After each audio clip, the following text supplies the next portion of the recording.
On St. George's Day, 23rd of April, 1349, Edward III arranged a tournament of the joust to take place at Windsor Castle. The 25 knights invited to the tournament, including the Black Prince, were all veterans of the French wars, and all had an integral part to play. Edward had more planned than just a tournament, having styled both himself and his court on Arthurian legend. It had come time for his own Round Table, having a house built onto Windsor Castle and dedicated to St. George, where said Round Table would be kept. This cohort of 24 knights, along with father and son, would become England's Grand Order of Knights, the Order of the Garter. Together they formed a band whose names and deeds were to be retold throughout the centuries. The Knights of the Round Table. Oh, hello now, dears. Now, I hope you all are well rested. Now, I brought everyone some snacks, and in case you're not well rested, I made sure to get some lovely cold packs, and perhaps some heat packs too. No thanks, I've got all the nutrients I need. I am the best athlete here, the most bestest athlete. There is nothing like me around here. Alright now, Broccoli. You and me, we gotta talk about all of this. We've been having disagreements for so long, longest of the disagreements, and now I think it's time that we have it out. Oh, you don't want to be doing that, pet. He's full of iron. Oh my goodness, spinach! I didn't mean to hit you so hard, I'm so sorry. Well, now I gots to do what I gots to do. While I was in Florence, one of my favourite places to go was the Uffizi Gallery. But I didn't actually enjoy going inside. It was the outside that intrigues me more. This spectacular sight of all these columns filled with all these statues, leading on to Florence's famous river as well as its most famous bridge. But my main question is, why the statues? While the actual gallery was donated to Florence by the Medici family to maintain the cultural and artistic history of the Greco-Roman period as well as the Renaissance, the outside is much more recent in relative terms. The columnate statues were an addition in the 19th century, and this was a sort of trend, you see, as during that time it was popular to celebrate the cultural heroes of various places, and Tuscany, well, it's just chock full of those sorts of people. Obviously this section with 28 columns was a perfect place to place these statues. Just make sure not to blink when you visit next time, as well, and pardon my wet hair, I was kind of in the rain earlier. Welcome to England.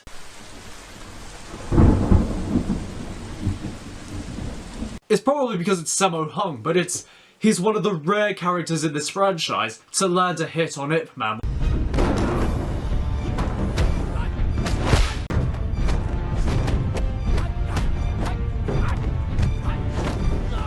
This is just how dudes earn respect with each other. They're proving themselves to each other, matching each other step for step. Friends for life for these two. In real life, they probably are best friends. I wouldn't even be surprised.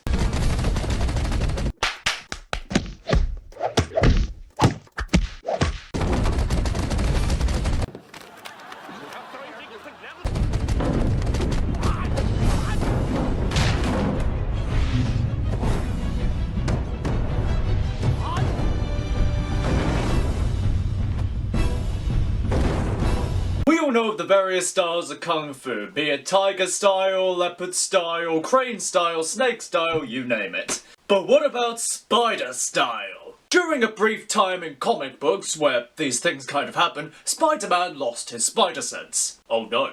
And so to compensate for it, he went to Shang-Chi and sought to learn some martial arts from him. What they came up with was a new style known as the Way of the Spider. One that was made to integrate with his already existing powers, and was amplified when he eventually did regain his spider sense.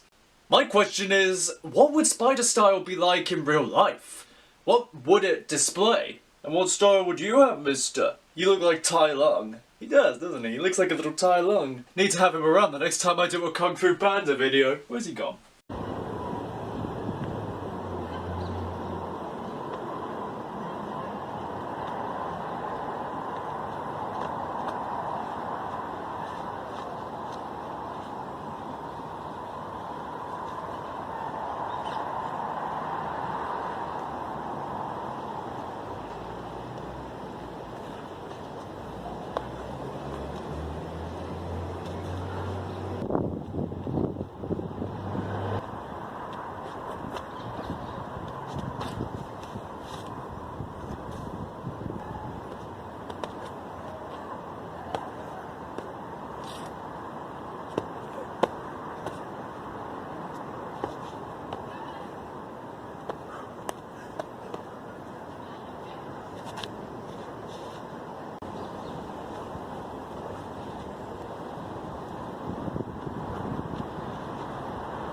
So evidently there is some tension here. Well then, he shouldn't have stolen my role. I only get a few lines in my film, and what does he get? He gets my exact role. Falls in love with a princess, sings a song, and saves her at the end. The difference is he gets to fight a dragon. I didn't get a dragon. I got called a pervert by Rachel Zegler. Well, it's not my fault. I was simply an improvement on the original. People don't even know what my name is. My name is Florian.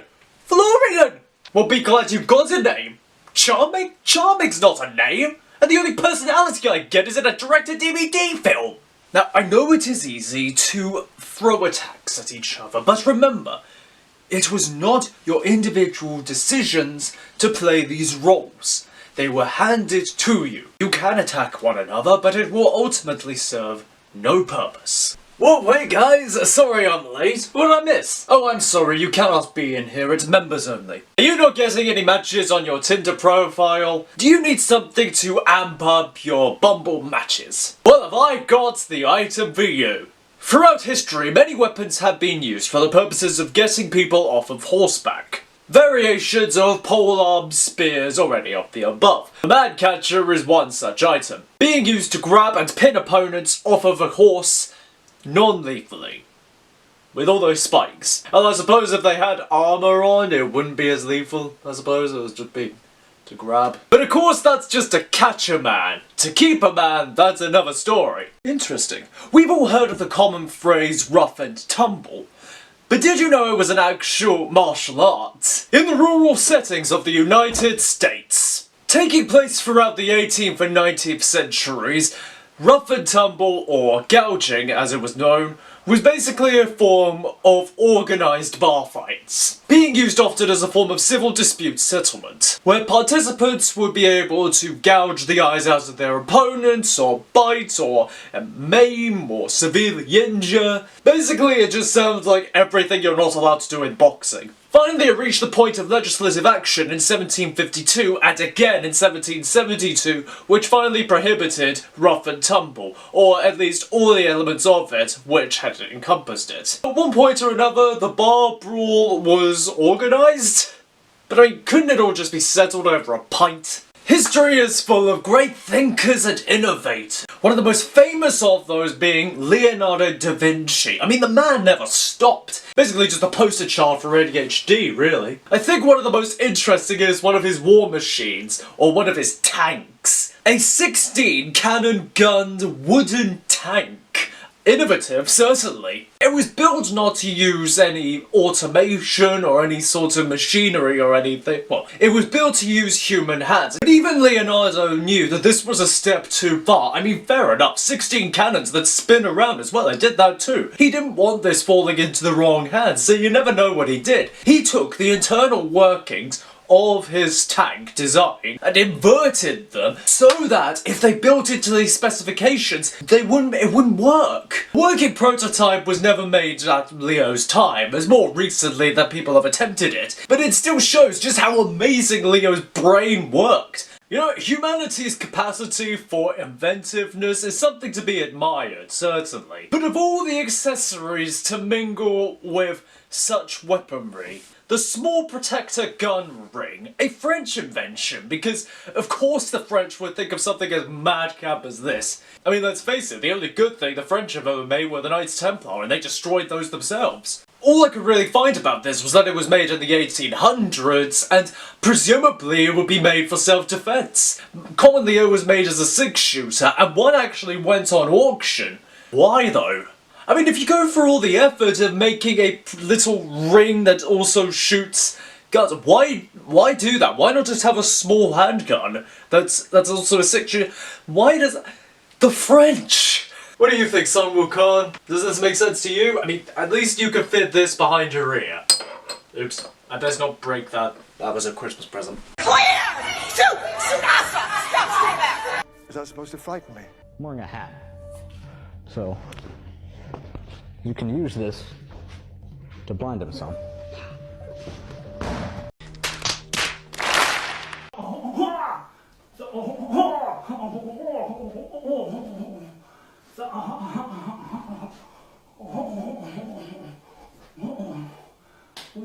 Where do all these guys come from? How How would you react if I told you that drone warfare was a Leonardo da Vinci concept? Leonardo's Automaton, or Mechanical Knight as it was called. This was a major step forward in engineering about in 1495, with the first concept of it being a self-propelled cart, which is considered the first step towards robotics. The Mechanical Knight was designed to be able to sit, stand, walk, move its limbs, and turn its head. Being able to do all of this about 150 years before Isaac Newton came along, and with all of this in mind, imagine what Leonardo da Vinci could have done today with all our modern science and technology. We would already have time travel. Or flying cars. I was promised flying cars.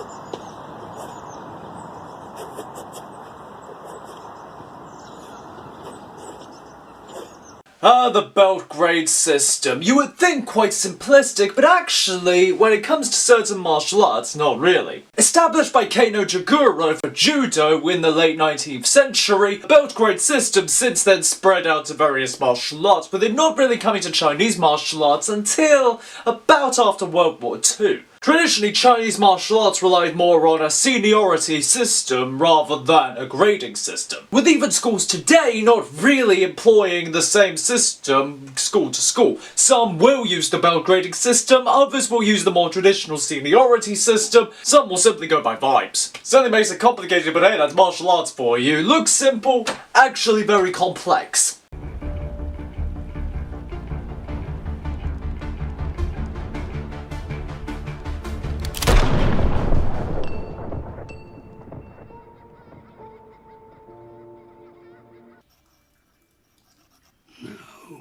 No.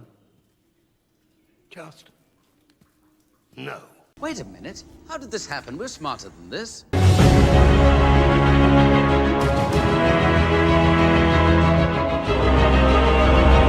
Now, that's better. Swords! How do they change? More specifically, how did we move in Europe from longswords to rapiers? Well, it's an interesting question which has 2 points of answer. First is the perspective of armour. All necessary parts of the battlefield, but parts that kind of became obsolete. Most especially due to the second reason, gunpowder. It's for more than just fireworks. With gunpowder came the production of firearms, and with the production of firearms came, well, bullets. Suddenly all that chainmail and all that armour just couldn't really stack against the uncroaching piercing of a swiftly approaching metal object. I wish that was a euphemism. The longsword really didn't suffice on the battlefield anymore as it moved more towards firearms and pikes. So the rapier was more used as a ceremonial sword amongst the nobility, whereas sabres were what were used on the battlefield with cavalry horse users. Martial artists, of course we have fast reflexes. We're martial artists, of course we pick up weapons with our feet. We're martial artists, everything's a weapon. We're martial artists. We systematically check the entrances and exits of every single public area we go into, as well as check every single person within that area, scoping out for any sign of a threat at all times, just in case we need to act. No one else? Among the annals of history, there is one great thinker and innovator which stands above the rest, head and shoulders. Well, first of all there would be Leonardo da Vinci, my personal favourite, but the second would be Archimedes. We've already talked about the claw of Archimedes, and boy was that something. But what if I were to tell you that Archimedes also had a death ray? Using a set of massive mirrors, all tilted at just the right angle, being able to reflect the rays of sunlight and be able to actually set these wooden ships on fire. It's simple, elegant, it's perfect. It actually has been proven to be possible multiple times, most recently by a 12-year-old. It's touch and go whether it actually existed, but the theory is sound. I hesitate to ask this question because it could lead to disastrous consequences, but be that, Leo.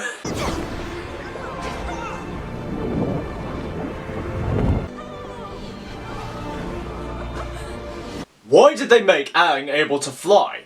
If he's able to fly, why does he need his glider, or upper, or why does he need Leonardo da Vinci's flying machine? Leonardo da Vinci had a real fascination with flight. He drew over 200 different drawings, all sorts of different designs, trying to simulate how a human would be able to fly. His ornithopter design, for example, was built with birds in mind, with its own sophisticated flight control system. And his aerial screw design is a pretty fair design for a helicopter.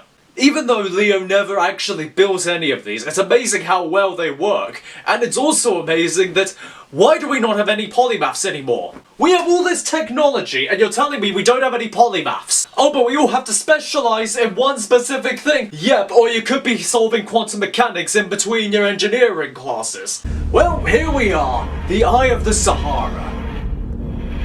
Not the literal Eye of the Sahara, that's a whole other thing. But no, what this is called the Rickard structure. People at first thought it was formed by asteroids hitting the Earth, such as the asteroid that killed the dinosaurs. But no, it was actually more likely due to geological changes, as Pangaea was splitting off into all the various islands that are now the continents, as well as gravitational friction, causing this 40-kilometer diameter structure. All sorts of different artifacts have been found there over the years, and it's amazing that for a long time, humans didn't even know it was there. We only found out about it when we had astronauts and we were able to see it from space. Beautiful. Now about that other Eye of the Sahara. Yeah, it's very interesting. Tell me you did not steal that terracotta warrior. Okay, I didn't steal them. Okay, good. I borrowed them. Why? Well, archaeologists have for years been excavating the tomb of the first emperor of China, Qin Shi Huang, in the process finding many artifacts including the terracotta warriors, and now they're in the process of wanting to open the actual tomb itself. But here's a problem. Because of atmospheric pressure change causing immediate degradation to artifacts, they're worried that opening it now would cause any artifacts within the tomb to be destroyed, or severely changed beyond repair. So of course, they're very afraid about doing this. And you want to open it. Well, why not? No, I'm out. Look, all I'm saying is that we'll just have a poke around, in and out, 5 minutes, maximum. No, you just have to stand outside. 5 minutes.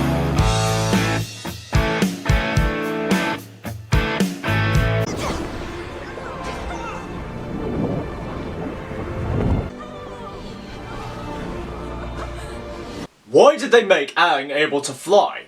If he's able to fly, why does he need his glider, or upper, or why does he need Leonardo da Vinci's flying machine? Leonardo da Vinci had a real fascination with flight. He drew over 200 different drawings, all sorts of different designs, trying to simulate how a human would be able to fly. His ornithopter design, for example, was built with birds in mind, with its own sophisticated flight control system. And his aerial screw design is a pretty fair design for a helicopter. Even though Leo never actually built any of these, it's amazing how well they work, and it's also amazing that why do we not have any polymaths anymore? We have all this technology, and you're telling me we don't have any polymaths. Oh, but we all have to specialise in one specific thing. Yep, or you could be solving quantum mechanics in between your engineering classes. Well, here we are, the Eye of the Sahara. Not the literal Eye of the Sahara, that's a whole other thing. But no, what this is called the Rickard structure. People at first thought it was formed by asteroids hitting the Earth, such as the asteroid that killed the dinosaurs. But no, it was actually more likely due to geological changes, as Pangaea was splitting off into all the various islands that are now the continents, as well as gravitational friction, causing this 40-kilometer diameter structure. All sorts of different artifacts have been found there over the years, and it's amazing that for a long time, humans didn't even know it was there. We only found out about it when we had astronauts and we were able to see it from space. Beautiful. Now about that other Eye of the Sahara. Well, I have been meaning to finish this. 36 feet below the surface, in a river in Bosnia, a sword was found. 700 years old and buried in stone. Is this the legendary Excalibur, the sword of King Arthur? Well, technically the sword in the stone was a different sword, and Excalibur was the one given to him by the Lady of the Lake. Archaeologists discovered this sword in 2019, and have been trying to decipher its story ever since. Certainly makes you wonder, doesn't it? I mean, the legend says that King Arthur will return when England needs him most. So, is this a hint? There's always been something funny about the humanity's fascination with the sun. Over the centuries, we've worshipped it, we've baked under its glow, we've based our entire society over its movement day after day. Something oddly poetic about it. We've even based our navigation around suns, considering how we've used stars in navigation for centuries. So it's always fascinating to hear about stories such as this white dwarf star, one with a metallic scar. White dwarf stars are known for being basically the dying embers of suns similar to ours, with this one having metallic bodies resting around it, whereas normally they would be absorbed or cannibalized into the star. This one actually has it sitting there, almost like a remnant of the solar system that existed before this star blew out. Funny to think, the end of everything, there's still some remnant of what came before.